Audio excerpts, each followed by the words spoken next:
Kita tahu di 1900-an, mata uang dunia itu belum dolar. Mata uang dunia itu masih Swiss franc, masih pound sterling, terutama pound sterling. Kemudian di tahun 1910 ada sebuah meeting rahasia yang terjadi di Jacqueline Island. Meeting itu antara Partai Demokrat, Partai Republik, dan penggagasnya, keluarga Rothschild. Intinya Rothschild dan Partai Republik menginginkan mata uang dunia akan menjadi dolar. Sekali lagi ini di Amerika loh ya. Tetapi Partai Demokrat rupanya tidak setuju. Partai Demokrat itu konservatif dan masih memuja Inggris dan menganggap Inggris adalah kakak tertua, menganggap Inggris adalah negara besar yang ditakuti.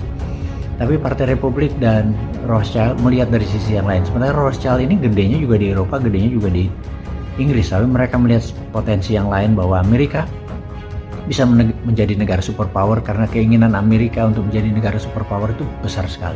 Nah, di tahun 1910 itu tidak terjadi kesepakatan dan ada yang menarik bahwa separuh dari anggota Partai Demokrat tersebut ada di kapal Titanic dan kapal Titanic adalah pembiayanya adalah Rothschild. Jadi kita nggak mau bicara konspirasi bahwa kapal itu tenggelam karena ditenggelamkan, tapi yang jelas separuh dari anggota Partai Demokrat pada saat itu meninggal, sehingga terjadi sewaktu rapat akhir tentang menguatkan dolar atau menggunakan dolar sebagai currency dunia.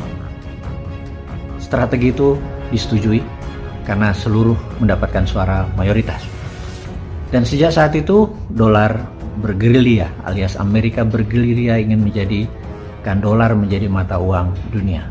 Dan hal ini terjadi menjadi peluang, yaitu pada saat 1914 sampai 1918 Amerika mengirim 1 juta tentaranya dengan berharap Eropa rata tanah. Ternyata Eropa hanya kacau saja dan terjadi Perang Dunia Kedua 1936, sudah mulai ekspansi 1939 puncaknya.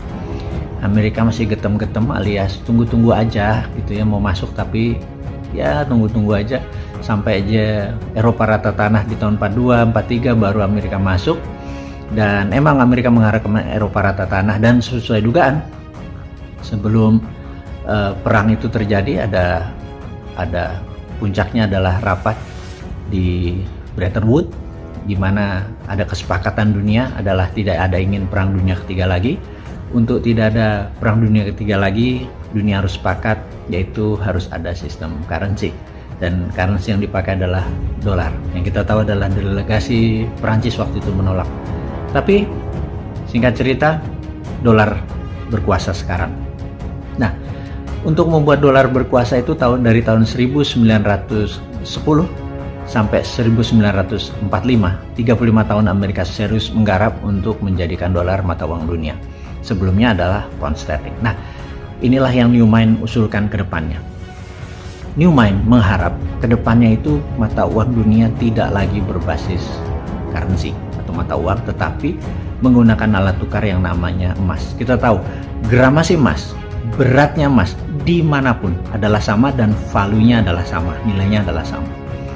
Apa yang terjadi kalau kita misalnya ingin membeli tas gitu ya di Louis Vuitton di Paris sana, harganya 3.000 euro atau sekitar 40 gram emas. Kalau kita bilang boleh nggak aku bayar pakai emas 40 gram emas, dan dia bilang oke, kita transfer emas digitalnya di mana fisiknya pun dia bisa ambil, dan dengan transfer emas tadi maka barangnya diambil, jadi emas menjadi alat tukar. Nah, inilah asal muasal dinaran. Dinaran adalah aplikasi payout system dari gold payout system. Jadi awalnya kita ini adalah jual beli emas dulu, kemudian sekarang adalah Dinaran 2.0. Apa itu Dinaran 2.0? Dinaran 2.0 adalah aplikasi tukar emas. Jadi emas menjadi alat tukar. Misalnya ada HP harganya 2 juta, maka dia ada dua harga. Satu 2 juta rupiah, yang satu lagi adalah misalnya 2,2 gram emas. Emas sebagai alat tukar, bukan alat bayar. Jadi kalau dia punya aplikasi Dinaran, transfer aja 2,2 gram emas tadi ke rekeningnya. Nah, saat ini Dinaran ingin membuat terobosan di mana sebentar lagi Dinaran akan meluncurkan ATM Gold. Jadi siapapun Anda yang memerlukan emas fisiknya, dari tabungan emas Anda di dinaran, Anda bisa ambil dimanapun. Saat ini baru 1, rencananya tahun depan 2022 kita akan 20, 2023 target kita adalah 100, dan 2024 target kita di seluruh Indonesia.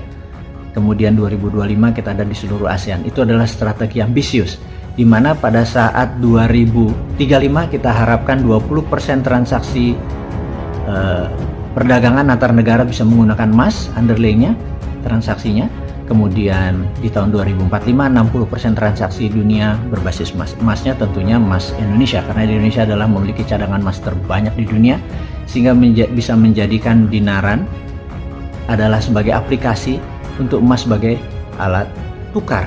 Dan tentunya ini bukan haknya dinaran saja, atau perusahaan sejenis dinaran pun nanti akan muncul.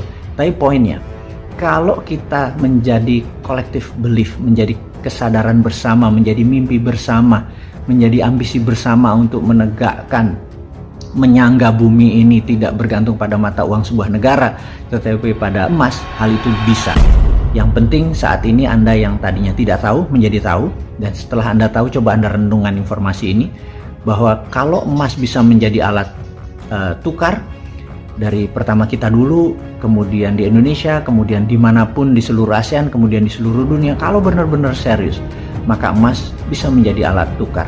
Gramasinya, beratnya yang menjadi alat tukar, karena nilainya sama, beratnya sama di seluruh dunia. Dan infrastruktur saat ini di dunia hanya satu, yaitu dinaran. Itulah mimpi dari satu orang Sontoloyo ini. Kemudian sekarang mimpi dia antara 230.000 membernya dinaran, dan saya harap tahun ini pun ada 1 juta orang yang percaya pada dinaran. Dan kalau Anda berminat untuk membuka akun di dinaran, ada dinaran-gold.com. Anda bisa aplikasikan, download aplikasinya, kemudian menggunakan rupiah Anda belikan emas, atau Anda punya emas, Anda taruh emasnya tersebut di kustodiannya kita, dan kemudian gunakan emas sebagai alat transaksi atau alat tukar, bukan alat bayar tetap rupiah, alat tukar. Dan kalau Anda mau menyimpan untuk mengambil peluang dari capital gain, dari naiknya nilai emas juga bisa. Tetapi intinya adalah, cita-cita kita adalah ke depan kita tidak bergantung pada dolar yang merupakan 60% transaksi dunia. Ini anggap aja 1910 kita memutuskan hari ini, dan 35 tahun kemudian dolar menjadi mata uang utama dunia. Kalau sekarang adalah 1921, di mana mimpinya kita adalah di tahun 2045 60% transaksi dunia berbasis emas, dan Indonesia mengontrolnya dari sistem payment dan digital tadi, maka Indonesia menjadi negara berdaulat. Indonesia menjadi negara yang memiliki satu hal yang didominasi, yaitu alat tukar yang hanya ada di Indonesia.